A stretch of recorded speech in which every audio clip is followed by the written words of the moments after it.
Good morning, and it's a full day today. And our Teddy has zipped off to get sugar for the coffee because yours truly didn't provide it. It's really upsetting. So if he comes back being ornery, you know what's happened. Right, to my left, your right, is Dave Rickman. And I met Dave about 6 months or so ago, and I chatted to him, and I started at about midday, and at midnight we still hadn't finished. And I thought, right, here's an interesting bloke. Welcome, Dave. Thank you very much. You have led quite a colourful life. The thing that really intrigued me was you're an avid sportsman, and if there's a sport you haven't tried, we don't know where it is. Do you know, I don't think there is one. I mean, I've done scuba diving and I've done archery. I haven't done parachute gliding, and I have no intention of starting doing it either. Not at my age. I've done rock climbing. I did a moderate severe once without realising it was a moderate severe because I climbed up without ropes. Haven't done mountaineering, but my main sports have been football and cricket and squash, really. Nice. So, they're the main ones. But, Now, football and cricket, you've reached quite a high standard, haven't you? Well, I always sort of think it was a reasonable standard, and then I watched people who were really good, and I think, well, I wasn't bad. I played in the first Vase final at Wembley for Epsom and Ewell.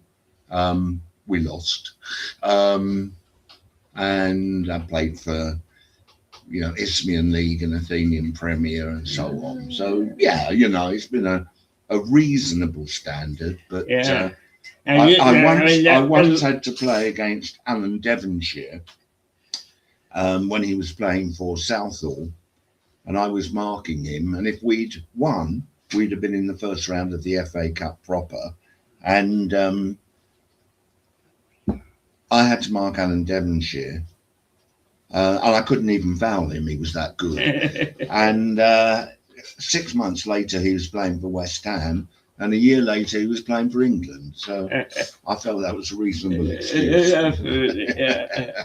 I mean, many people would lust after appearing at Wembley, and you've done that. I couldn't believe it. I was thrilled, obviously, And it was the first year that they initiated the FA Vase Cup. So, So we lost that one as well, unfortunately. Yeah. But Wrexham are going places, aren't they? They've been in the news recently. Wrexham, you said? Yeah. Yeah, well, they've got American backers, haven't they? They've got 2 Hollywood A-listers who are backing them. Yeah. Isn't the idea to take a little down market football club and get into the Premiership in, say, 5 years or something. Something like that. Yeah. We were very lucky because we had the manager was a chap called Brian, or better known as Pat O'Connell, who played for Fulham several hundred times in the same team as Bobby Robson and Jimmy Hill and Johnny Haynes. And he took over Epsom and Ewell, and he managed to get a chap called Ray Bloy, who was the biggest butcher, and I mean genuine butcher, in that side of West London, and he lived in Ewell, and Pat managed to get him to back the team. So Epsom and Ewell, which was really on the skids, suddenly came up, and there were a lot of us who'd all played good football. Some of them have played better football than me. 2 of them went off to play pro for Millwall afterwards. Trevor Lee and Phil Walker, and very good players they were too. They were 2 of the first black players to play in our league, and it was great. They really set up the mark for an awful lot of other black players that followed. Yeah. But it was a wonderful time. Lovely club. I'm famous for my red herrings. But you mentioned Bobby Robson. And I lived in Canada, particularly at the. He was with Vancouver Whitecaps. No, it's Vancouver Royals. And we went down to play the California or San Francisco Golden Gales, San Francisco Golden Gales. And I sat with the two managers. One was Bobby Robson, and the other?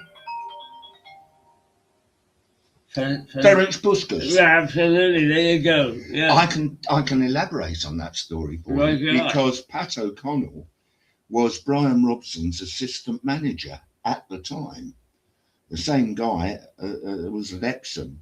And I don't know whether I should say this story because it's a little bit detrimental to Robson. But Pat told us that he'd heard rumours that Robson had got the Ipswich job. And, of course, Pat had gone with his wife out to Canada to make a new life. And he asked Robson if the rumours were true. And Robin said no. And I'll let you know, you'll be the first to know. And Pat said 2 days later, he was back in England with the job, leaving Pat out there. And Ferenc Puskas took over, and he said it was wonderful. He did a press conference, and this tubby guy sat there with the ball, just sitting there, keeping the ball up on his feet for the entire press conference. Yeah. Pancho was his nickname. Pancho, yeah. Now, just if I can continue with that, because I also met some of my boyhood heroes who were very daring, and when anything starts, you're never quite sure where it's going to go. It's going to kick off. But in Vancouver, Peter McParland. Aston Villa? Yeah. Yeah. The man who actually repeatedly broke Charlton's neck in the cup final. Do you remember Bert Charlton? I thought it was Ray Wood's neck he broke. Perhaps you're right. I thought it was Ray Wood. It may be, yeah. But you know. Yeah. Memory plays strange tricks, isn't it? But anyway, I mean, Peter broke somebody's neck. Yeah. But the other mover and shaker was Vic Crow. And so there were some big names up there trying hard to, and I love pioneers because I think that they are an unsung hero. Yeah. They should be the people getting the bloody medals, not the people who stride the corridors of Westminster. Well, they tried to get American football to take off, and it didn't. You know, and a lot of ex-pros. There were a lot of Brazilians out there as well who joined. In fact, I had a friend. I'm trying to think of his surname now. It was Dave someone or other, and I played with him at Southall, and he went out to play for one of the American teams for a couple of years as well. So they weren't all ex-pros. They were taking good amateur players as well. When was that? What year was that? That was, what, 70s, was it? Or? In the 70s, yeah. Well, I played, it was 70, I'm trying to think when I played with Southall. I think it was about 72 or 3 that Dave went out. That would be it. Yeah. That was the America's first stab at association. That's football. right, and it didn't work out, unfortunately, and it also. I think Rodney Marsh went out there for a while. He did. Well. Yeah, George Brett went out there, didn't he? Well. Yeah. Some good players went out. I saw George Best and Rod Marsh playing in the same Fulham team. Well, you would have done, yeah. I actually went down to Fulham to watch them play as well. And bearing in mind, I'm an Arsenal supporter, you know. We'll forgive you. Well, to be fair, I was born going north 2 streets up from Islington. So just over the Hornsey border. All right. Yeah, and I lived there, Northwood Road, I think it was called. And I lived there with my mother, who was a single parent, until I was about 9.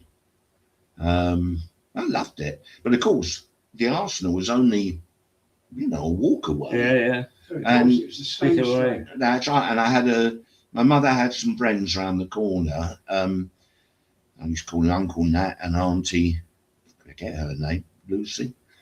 And he had a stall at Petticoat Lane. Oh, He had a hat stall, and I used to go down there and get the teas and do a bit of sweeping up and whatever. And he used to take me to Arsenal. So, that's you know, the always been a good first time I was there was 1951. So, Yeah. I mean, Yeah, I got off to a good start. Yeah. So you are a confirmed gooner. Did you watch the 1953 Cup final. Matthews final? Yeah. There's a story that goes with that, and this is a good one. We used to play on bomb sites, as a lot of London kids did, Right. without realising the horror of it. Because obviously the war had finished, there was no Yeah. noise, there was just all this mess. And we used to go over them because you would find toys. And none of us realised that these were people who'd been bombed Bombed out. We out, were yeah. just kids, you know, 6, Yeah. 7 years old. And in those days, kids were let out on the street. We did just go. Oh, and yeah, play. the golden days in that Yeah. sense. Yeah. And The good old days, eh? well, yes and no, because those places were dangerous. And I remember we climbed over the wall of one, and that was just on the Islington side of the Hornsey Bridge, what used to be called Suicide Bridge, because it was. Yeah. And we were playing, and I was being a bit daring, so I went inside this sort of group of houses looking for things. And then suddenly I heard a shout from my mate. He said, "Dave, it's the police." Sorry, he probably said, "Dave, it's the police." And so I come charging out, and there's two what looked like giants, you know. And it was then that I learned I had a body swerve, because I ran and went round, whoa, straight round them, You can't over actually show it. over the wall. But I was wearing my school cap, and it had my name in, and it fell off.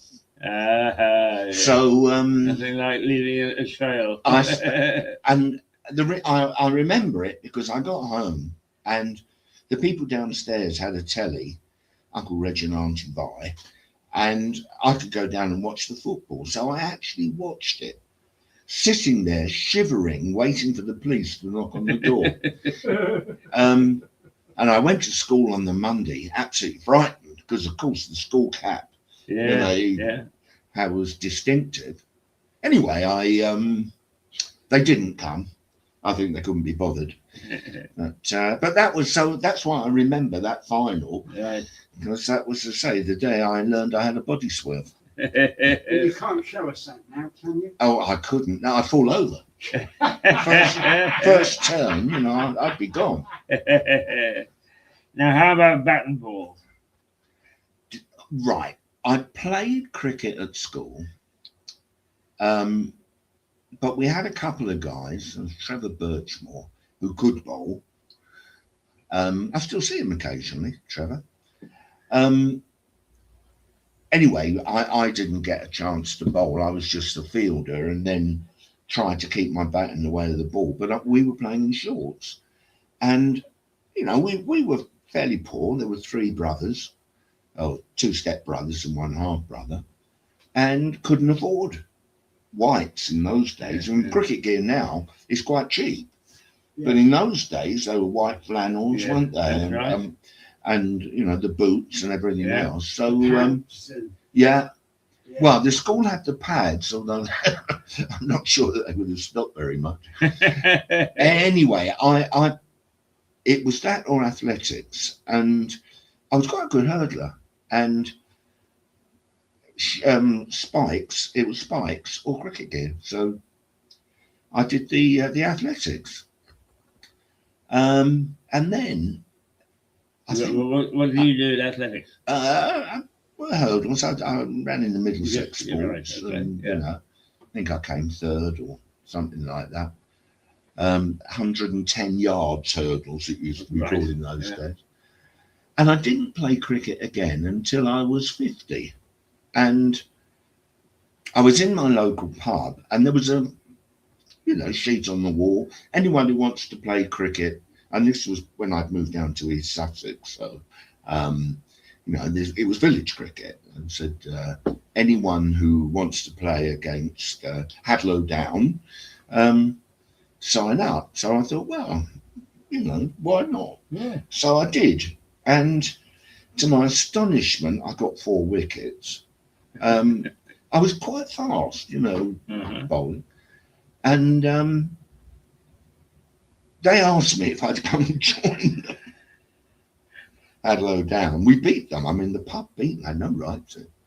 And so Hadlow Down were semi-pro, were they? No, just a village team. Right. But there was good players in it. People who played good cricket.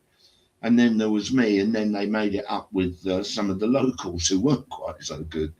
There was beer matches. Yeah, quite. And and to my astonishment, I was a decent bowler. So I went. They said to me, "Come and play for us," and I said, "No, I'm not good enough. I'll because I didn't know what the normal cricket was like." Yeah. And I said, if you're ever short, give me a call and I'll fill in. And so they gave me a call, and I ended up the next 5 years there. Oh, right. And then we played Uckfield one day, who were county something, and they asked me to come and play for them. So I did. It was just a better standard. Yeah, county professionals league. No, they weren't professionals. Oh, no, nowhere near that. There is an interim competition which is set up by the ECB, I think. I saw, I was reading something actually online last week about it, and it was like the intermediary or something like that, like a middle level where basically, sort of like, and it's incredible when you actually looked at it, because you've got veteran teams going up to about 65, I think. Well, that's what I was about to come on to, as I played for the next, it must have been, I don't know, 8 years, 10 years. Well, I played until I was 70. But I got into the Sussex over 60s team. That's right. Right. And we ended up touring the Gambia. And Oh, yeah, great stuff. yeah, so I mean, to my astonishment, I found I could play cricket. I had a sort of a 50-year hiatus, You had a break. Yeah. Even when you didn't realise you were taking a break, you're actually having a break. That's right. I got on with the rest of my life. Well, the thing is, the cricket is, it takes you away from the entire day. Yes, that's right. And I always, even then, felt it was a bit selfish, to partners. As I got older, I didn't care anymore. Welcome to the Shouldn't club. say that, should I? Right, now, I'm trying to jam into an hour all the things you've done, because you're a man of many parts. You were a teacher.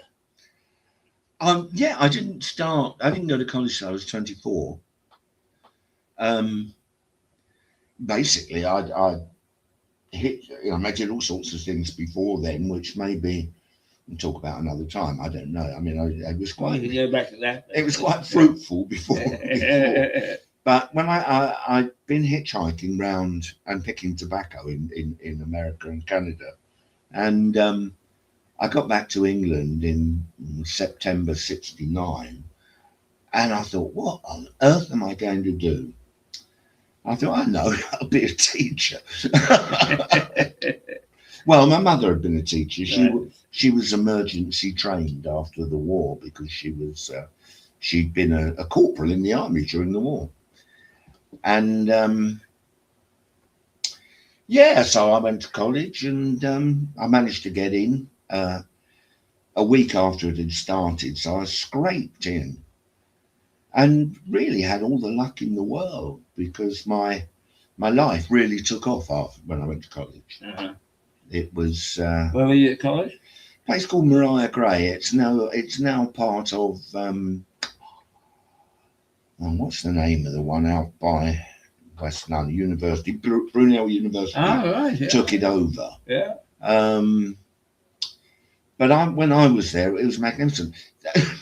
It had previously been a women's college, and we were only the second intake of men, which was rather nice. Were the women waiting for you? With when open I first went there, the first night I got there, shown my room. In the morning, I asked someone where the refectory was for breakfast. And they told me, and I got to the end of the corridor, and a woman, when she only been 18, 19, walked up, and I just held the door open for her. And about 5 minutes later, I'm still standing there holding the door, and this stream of women walked past, and I thought, I'm going to enjoy this. And I did. And what sort of training did you receive? General or specific? Or? I chose PE, and I was very, very lucky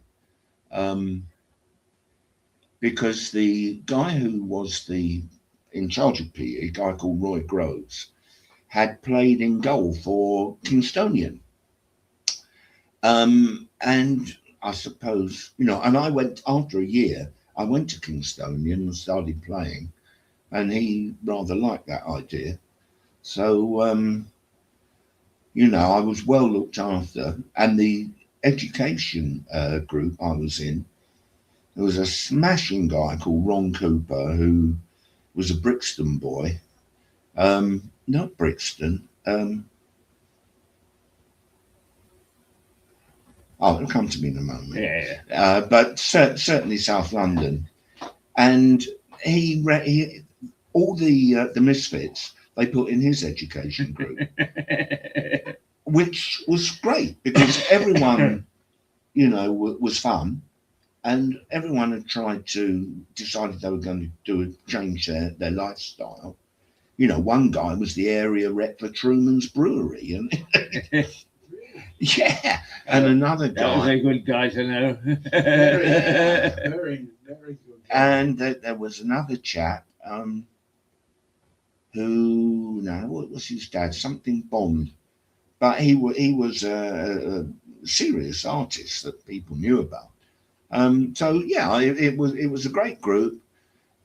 Everything that I met at college was just right for me, including Liz, who I got married to. Well, there we go. Yeah. I was president of the union for a year. And then at the end of the 3 years, in those days, it was a 3-year certificate course.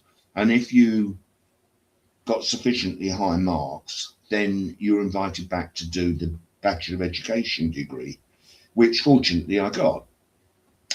So I was at college for those 4 years, plus the 1 year as president of the union. What age were you then? Well, when I left, it was 20. When you actually went? 24. 24 when you went. Yeah, and I was 29 when I left, almost. So, it was utterly irresponsible. I really was living a 60s life. Yes. And I got away with it. Yeah. There are lots of people who didn't. And funnily enough, 2 weeks ago, I was up in Richmond for a college reunion with some of the mob that were in my year. Yeah. So there were about, 12, 14 of us up on Richmond Green. Now, you've used the word lucky several times. Lucky to do this and lucky All right, to do that. fortunate. Fortunate. But you seem to have led a charmed life. It does feel like that. I have to say, because all sorts of things could have gone wrong. They really could. But they went right. They did. I was always positive, and I I like to think fairly honest. I wasn't always honest with in terms of removing things that weren't nailed down, but early on, before I was a teacher. I'm with you there. Well, that's right, Ted. I mean, in those days, I think if you were from a poor family, you know, Exactly. you didn't worry too much about where it had come from, did you? And you know what? It's quite commonplace. I know exactly what you're saying. It's like everyone was at it. Yeah, Which is all part of down to when you grow up in poverty, you see stuff, and of course every now and again you just pick stuff up. Yeah. In more ways than one. Yeah, right. I mean, and we were in poverty. You know, we had 2 rooms at the top of the house. The toilet was 4 flats down. Yeah. You know, it was, and it wasn't an easy time. Yeah. I unfortunately was diuretic, which must have been absolutely torture for my mother. Yeah. For those who don't know, that means I wet the bed. So, you know, life was hard for her. She married a widower when I was 9, or just coming up 9. He had 2 children, and they married. We moved to Edmonton, Tottenham country, and they had a boy, John. I'm still the oldest boy, Peter. Introduced me to athletics. He was 3rd in London high jump, actually. Went to Hackney Downs School, and he used to take me to athletic meetings at the White City. Oh. So I was very lucky to saw a couple of world records there as well, Chris Chataway and the like. And the other brother, Mike, I'm still very close with, and we see each other regularly. And John, my half brother, exactly the same. In fact, I'm going over to him in September to celebrate our birthdays, because they're 1 day apart. Really? Yeah. So how long were you a teacher? That's quite funny. One of the guys, Jeff Niblett, smashing bloke, who was on our course, when I left, because I took early retirement as a head teacher. Right. Okay. Now let's go down your career to the time you became a head. Well, Jeff actually said his joke was that I was the last one in because I was late at college, and the first one out.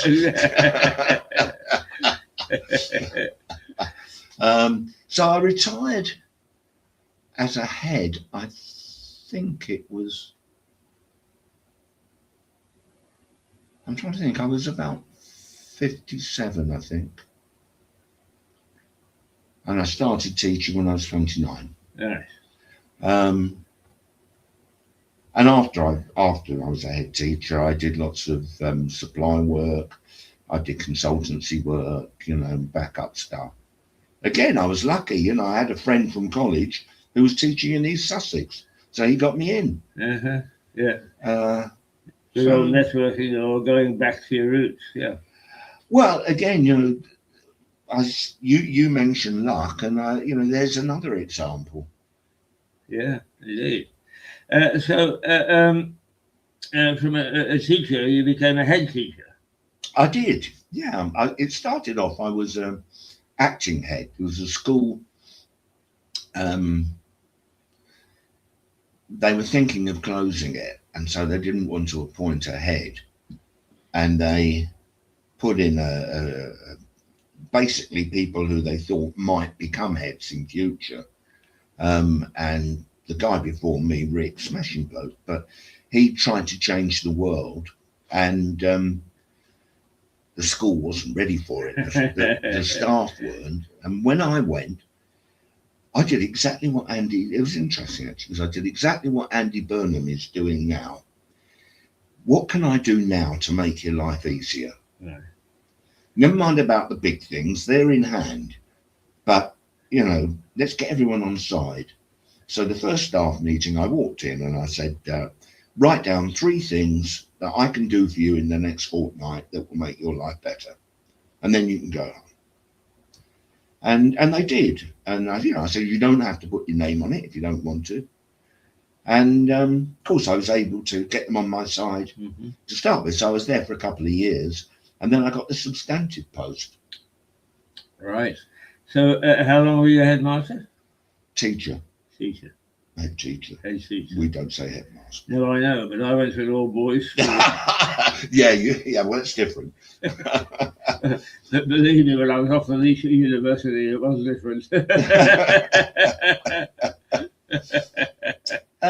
Only about 4 or 5 years, and I took early retirement because I was living down here and commuting up, and it just, it was killing me. Right, yeah. And at that time, East Sussex they were operating a closed shop. If you were from outside London, it was hellish difficult. Yeah. Even to get a teaching job, let alone to get a head teaching job. They closed Franks. Sorry? Did they close? Ring fenced. Really? Yeah, it was ring fenced. Yeah. So I had to go out, if I wanted it, I had to go up to London. But it did mean that when I retired on London waiting, so much better than in fact, right. I think I retired on almost as much as I would have earned down here. Your pocket okay, yeah. yeah. Now, apart from sport, what did you do once you hung up your boots from teaching? Well, I didn't hang up my boots till I was 70. Right. I scored my last goal when I was 70. The Maresfield veterans. I carried on teaching until I was 70. Right. And then one day I was in assembly, and it was my class's assembly, and I realised that I'd forgotten one of the children's names, and I just thought, that's it, time to retire. You can't go doing that. So I did. And after that, messed about, I suppose. Well, okay, we messed about. Unlike you, I never retired. But what did you mess about at? Because you led a very colourful life. You got involved in all sorts of things. Well, after I retired? Yeah. Well, luckily I had some good friends. I think, if I'm honest, as with so many people, I think COVID really was I won't say the death of me, but it changed me a lot. I put on a lot of weight. I became uncommunicative, and I was, I must have been, when I think back on it, going through a sort of depression stage, but then half the children in the country were. Yeah. And I think that an awful lot of adults were as well. Well, I'm quite interested in your COVID experience, because actually it was a life-changing thing for me too. Was that? Oh, yeah. I had this television company. Couldn't bring anybody into the studio. Right. Couldn't train. Yeah. No one-on-one. So I ate up my capital, and I when we came back, because I got an American lady whom I'd worked with in the past, who kept an eye on things, and she phoned me or emailed me, I can't remember which, but she said, Keith, Microsoft have found a way to broadcast via phones, but they've limited it to Hollywood. But if it works, which I'm sure it's going to, it'll become generally available. Right. So I heard from about 2 months later, and she said, yes, they're doing it. I took the phone, and I sat with a bathing bowl outside Cafe Nero at 5 o'clock in the morning, broadcasting on the phone. Wow. So you got lucky in a way. I did, yeah. It's as they say, it's but cold wind that I'm blows no one fascinated with into. the way that you react to adversity, because I know how I've reacted, and a lot of people who and got the support, social support, and so on, they don't understand what the pressures are that we suffered. But that in many ways it was great for creatives like us. Yeah.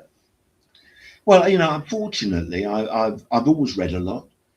So again, COVID gave me a chance to catch up on stuff. Yeah, I kept myself occupied, but not physically, and that was the worst of it. And I'd already had knee surgery, so I had a new knee. And my back started to go. I mean, after all those years of football and squash and cricket, I couldn't really complain when my back started to go. So basically, I wasn't quite housebound, but I didn't do as much as I would have liked to have done, or ought to have done, really. So, in a way, I'm only just getting back to it now. Yeah. So, what are you doing now? Because I know from the bloke at the back there that you're a very active guy, and the society better watch out. I've got a full week next week. Oh no, this week. No, I'm quite lucky. Ted and I had an old friend called Abby, who unfortunately died last year. Pity. Absolute lunatic, but wonderful fun. And I was part of a walking group that he was, and up on the Lewis Downs, and he suddenly just went down. Cranked it. Yeah, just cranked it. I think burst aorta, and that was him. But by that time, I wasn't able to do the walk. I used to do the après walk. Meet in the pub afterwards.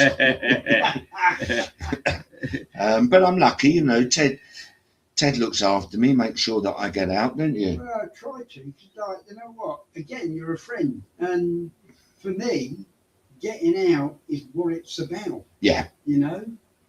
I mean, since I've taken over this, it's taking more and more time up than I envisaged it would. But I don't mind.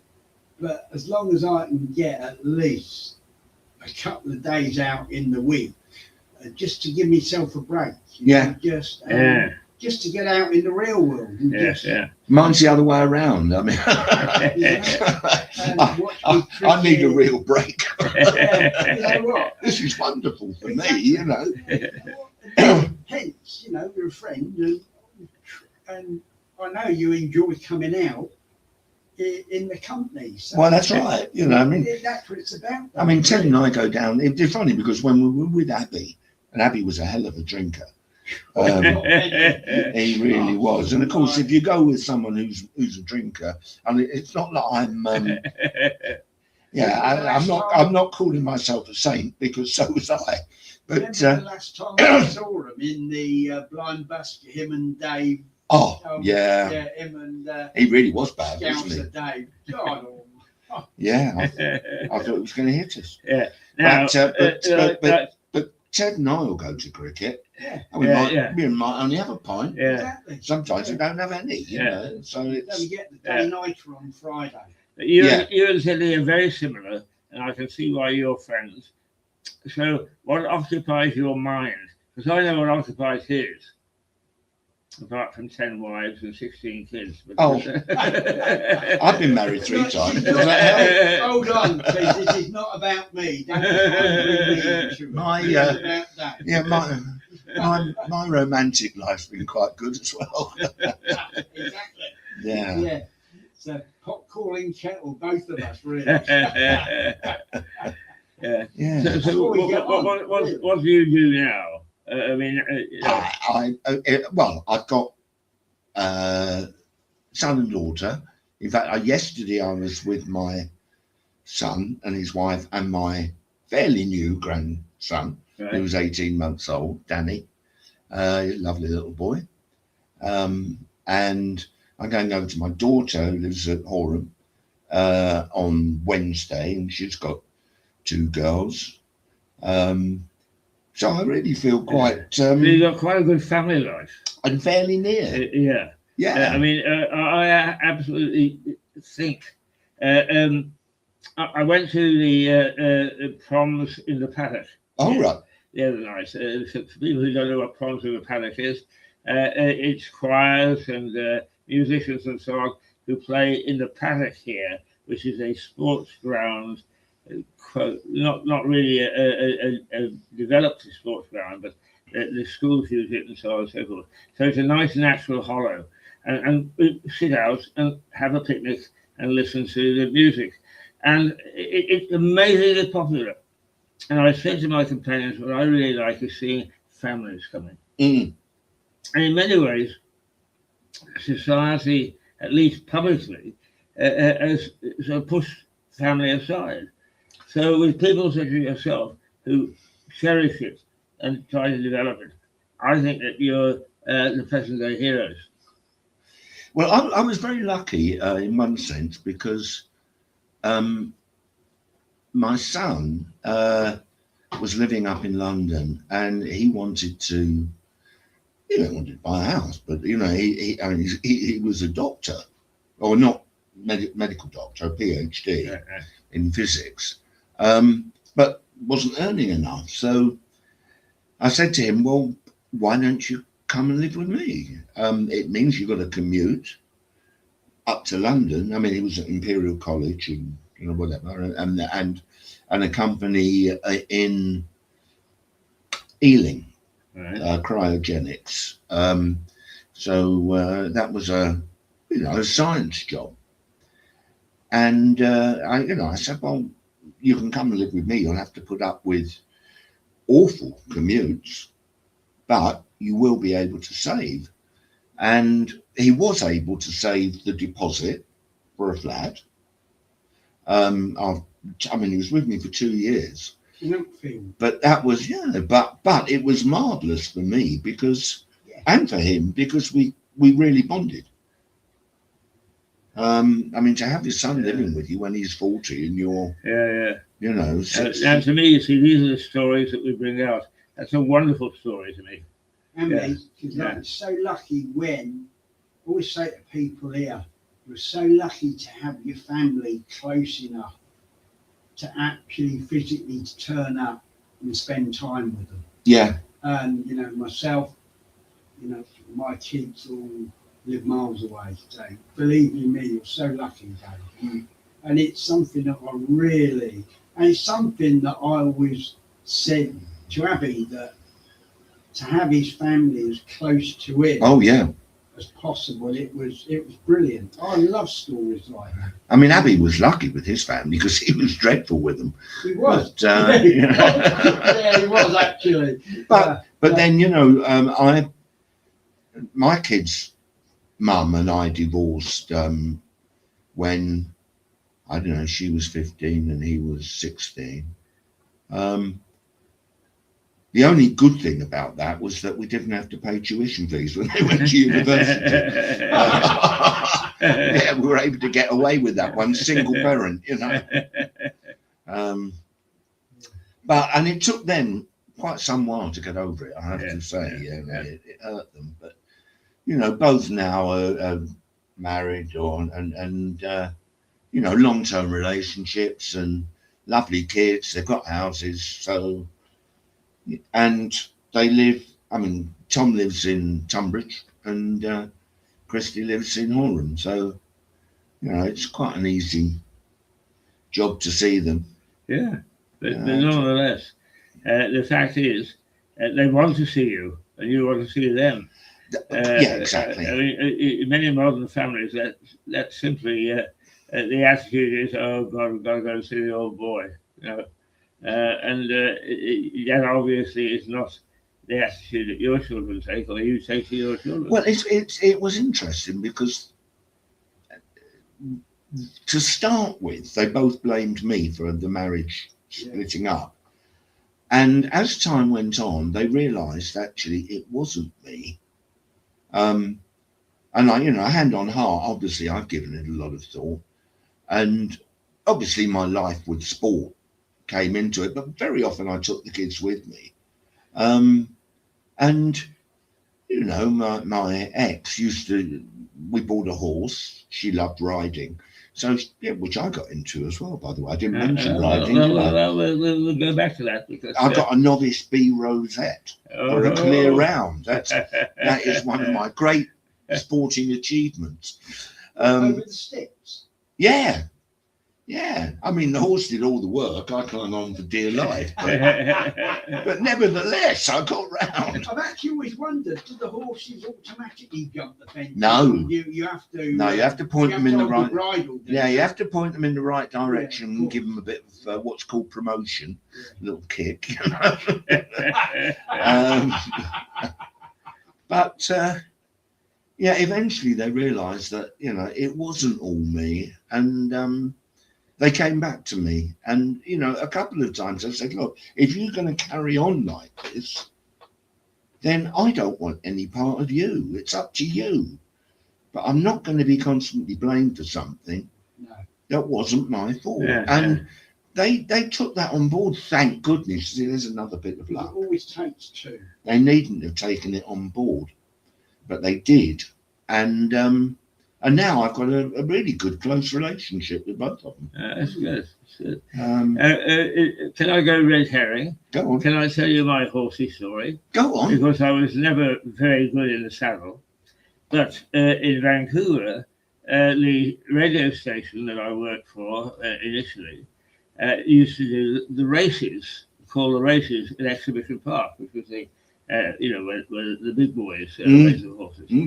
And so because we did that, we had a free box. So one night I took my wife and my daughter and I used the box. And I was sitting in it and somebody I knew walked by and said, oh, how's the job? And I jokingly said, oh, great. Two of John Wayne's autographs are worth one of mine now. And I heard, and turned around, and there was the man, chortling away. Yeah. I would say, look behind you first. Yeah. Now, you said there was a considerable amount before the formal things we did, and we said we would come back to them. So we've still got another 10 minutes left. Let's go back to at least a few of them, because you're such an attractive personality. I want to get you back in a couple of weeks' time. Well, that's very kind. Thank you. I'm quite enjoying this. I don't normally talk about myself quite that much. A bit. Yeah. Well, I mean, sometimes we are reluctant to talk about ourselves. But we've all got a great tale to tell. Yeah. Yeah. Well, it's been a number of years, hasn't it? So let's go back.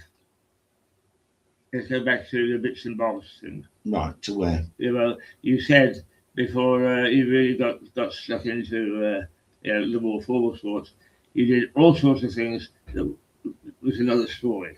So let's go back to the other story. What, football? Well, football is part of it, yeah. I was always good, with modesty. There's no point in false modesty. I played for the borough when I played in Edmonton, at junior, primary school, and also when I went to Edmonton Latimer School, and I also played for the borough when I was playing for them. And I met a guy when I think I was about 18, and I met a guy. Actually, he was the boyfriend of a girl I used to go out with, and she brought him round to show him off to me, and we became very good mates. And unfortunately, she got sort of slightly left to one side. And this guy, Jimmy Ridding, he took me to his Sunday club. And the guy who was the trainer of the Sunday club was also the trainer of Edmonton Tufnell Park in the Athenian Second. And he got me in. He just said, "Oh, come along to training," and I went in. So and I was into the team. So I played for Athenian, and then I stopped, and the reason I stopped was because it was so filthy. I was getting kicked all over the place. I played up front, and in those days, it seemed like you could tackle from anywhere you liked, And I just, would you remember that, Ted? And I often did. I was defender. Oh right, yeah. I often did. You might have been one of the buggers who kicked me then. Anyway, I packed it up, and then a friend of mine, and no, I went to Enfield, train, just another guy I met. He said, well, come along, pre-season training. So I went along to Enfield, and at the time they were one of the top amateur teams, weren't they, Ted? Senior amateur teams in the country. Well, their names are still in the table. Well, I mean, they're nothing like what they were. I mean, then they were, they professional teams would hate to meet them in the cup draw because they were so good. They were always higher in the league pyramid than they are now. Yeah, much higher, much higher. Anyway, I went along, and to my astonishment, they asked me to play for them. Albeit only the reserves, but nevertheless, I mean, I was playing with internationals in the reserves. And then, like I said, I was by that time, I'd left home, I was young, I was on my own. I had no idea really what I was doing.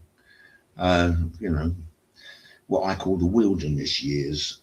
Just going around. Yeah, you're trying to find yourself. Yeah, quite. And then when I went to college, I met another guy who I played with, different side of London altogether. Found a guy I knew really well in North London. He was living in West London, opposite where I was. And he said to me, well, they've changed the rules, Dave. And I didn't know.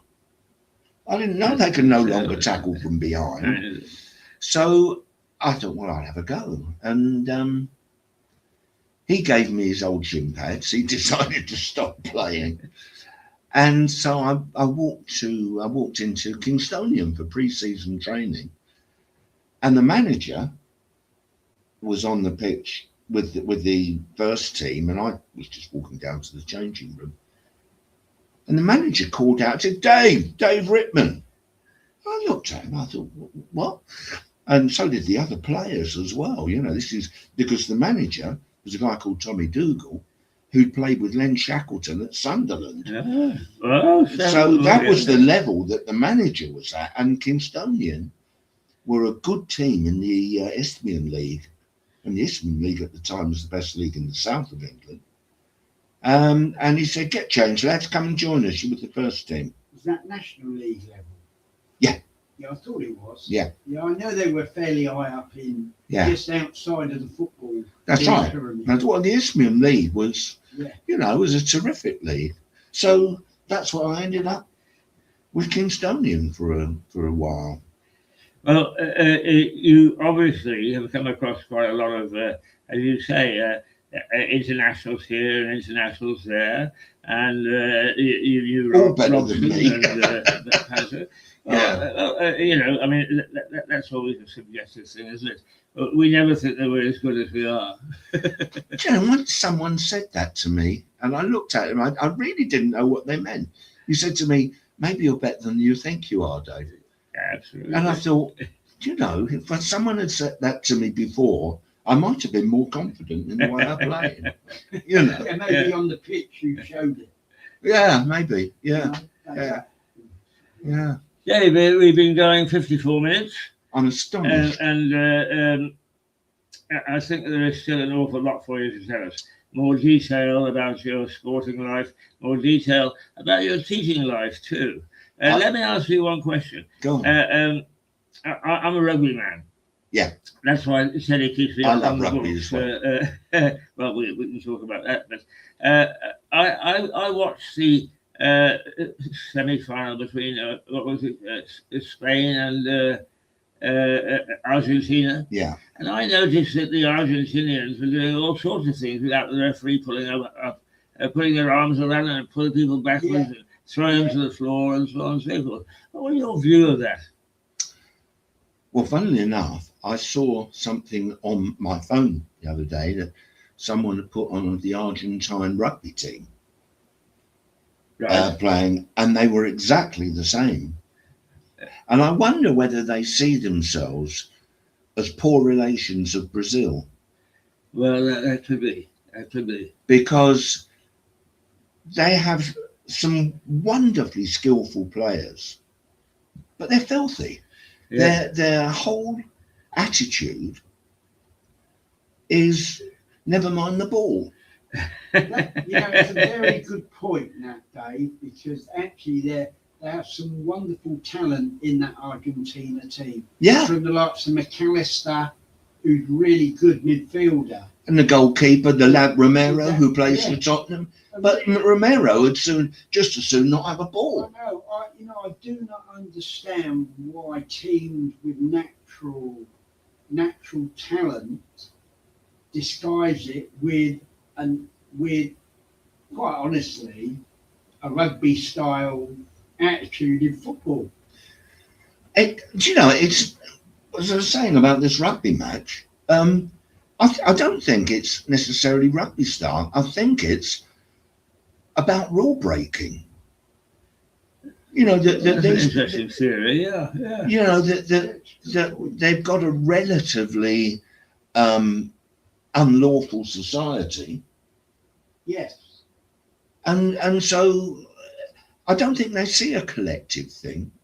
Yeah. Just think it's just their general demeanour. Well, it seems to be, and Argentine teams have been like that all through the years. It's nothing new. Yeah, exactly. It's not new. I'm amazed that they've been allowed to go as far as they have in rugby. Well, it'll be interesting to see because, and again, you watch them at rugby, they never miss a conversion. They're all good at football. Oh. Never miss a conversion. Boom, straight over. Yeah, so don't let them anywhere near the post. Yeah. I mean, but I just think it's a shame that winning is so important. Yeah. Someone taught me one thing. It probably is a good one to finish on, Keith, and that is that I never had to win. I just didn't want to lose. And there's a slight gap between the two. Yes, I agree. Yeah. And if I gave my lot and they were better than us, so be it. Exactly. And I didn't like losing. Of course I didn't.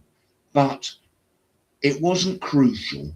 And I think with so many people these days, it is crucial. Yeah, winning win. is everything. Sounds like a lot of team sport, actually, doesn't it? Yeah. It really does. Well, I watched some of the athletics and the same. This guy who won the gold medal, the Scottish lad, won the gold medal yesterday, beat the world record. I listened to him being interviewed and I thought, this is obsessive. And that was exactly what you mean. Yeah. Yeah, in many ways. I watch tennis, and in tennis, being individual, people seem to accept losing. It's in team sport that it becomes most apparent, especially professional football. I mean, it quite frankly, sort of like the reaction you get from certain people in football on the sidelines that I think the sidelines are worse than they the are, players. definitely. Yeah. I've seen it in non-league football when I get down on Sunday and watch odd football and stuff. Yeah. With young kids, parents, disgusting. If it's not the right way to bring up children, in my opinion. It's not, but it is the reality, unfortunately. I mean, I was a county referee. Oh God. That was one of the things I did when I stopped football. I didn't stop football, did I? I was playing as well, actually, veterans. But twice I've actually gone over to the touchline, once to a parent, and just said, if you don't stop, I'm stopping the game. And the other one, I said to him, I'm asking you to leave the ground or I stop the game. Right. Because I'm just not having that level of abuse. And I was always considered to be a fairly robust referee. I played the game. I can Yeah, I imagine. played the game. I didn't let people get away with Yeah, that. you'd have sent me off. You'd have sent me off if you were refereeing. Well, I might have had a word or two, Ted. I might have made a suggestion. Gentlemen, we're going to leave it there because we've just noticed over the hour. But Dave, I shall let Teddy fix you up to come back. You're a very attractive bloke to talk to, very interesting and exciting, and we've only brushed over some of your experiences, I'm quite sure. So thank you very much for this morning. And we'll try and get you back, Dave, because I want an assessment of Arsenal's chances in the Premier League next season. Oh, I can give you that now. Right you are. Keith, thank you very much indeed. I really enjoyed it. And you're very good at this, aren't you? I've been out of it a few years. Yeah.